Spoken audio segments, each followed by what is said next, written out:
Bonjour à tous, c'est Jean-Luc Rose sur sa chaîne YouTube. Aujourd'hui, nous allons parler de la Marine nationale qui a évalué un nouveau type de drone aérien à bord d'un porte-hélicoptère amphibie. Il s'agit, en fin de compte, du DT-26 de chez Delair.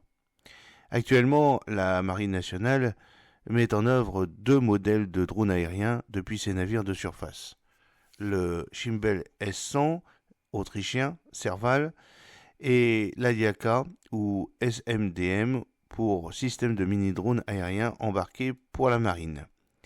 Et à l'avenir, elle disposera du SDAM, le système de drone aérien pour la marine basé sur le démonstrateur VSR 700 développé par Airbus Hélicoptère à partir de l'hélicoptère léger civil Cabri G2 de la société Gimbal à Aix-en-Provence. Cette liste ne demande qu'à être complétée. Pour cela, encore faut-il évaluer leurs performances et leurs capacités qu'ils sont susceptibles d'offrir.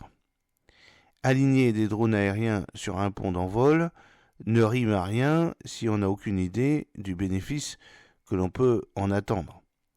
Il s'agit de définir et d'éprouver des concepts d'emploi en fonction de scénarios représentatifs de missions opérationnelles. Tel est d'ailleurs l'objet du projet Perseus, mis en avant lors de la dernière mise à jour du plan stratégique Mercator de la Marine nationale. Facteur de supériorité opérationnelle, l'innovation technologique est au cœur du projet Perseus, qui vise à intégrer plus vite les idées prometteuses qui deviendront les capacités déterminantes pour les combats futurs, tout en favorisant le rapprochement entre la Direction générale de l'armement, DGA, les industriels et les unités opérationnelles de la marine est expliqué dans ce plan stratégique.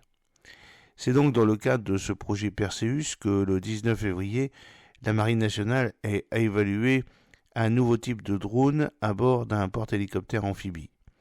Les images de cet essai ont été diffusées par Sébastien Lecornu, le ministre des Armées, via X.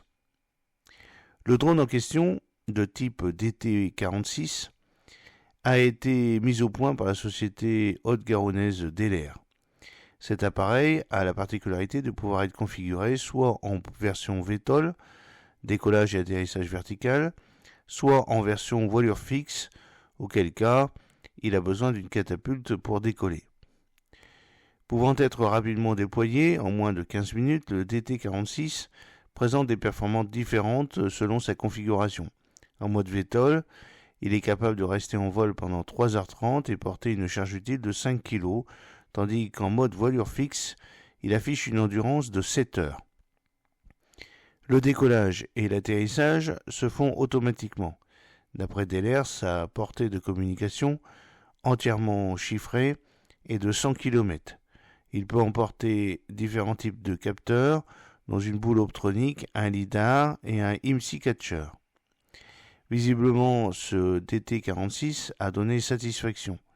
Expérimentation réussie sur le porte-hélicoptère amphibie pour ces nouveaux drones 100% français, désormais capables d'atterrir sur une zone beaucoup plus restreinte. La LPM permet des résultats concrets. Nos armées recevront leur première livraison dès le mois de mars, a en effet commenté M. Lecornu. Vous avez accès à la petite vidéo sur le lien que je vous mets en commentaire.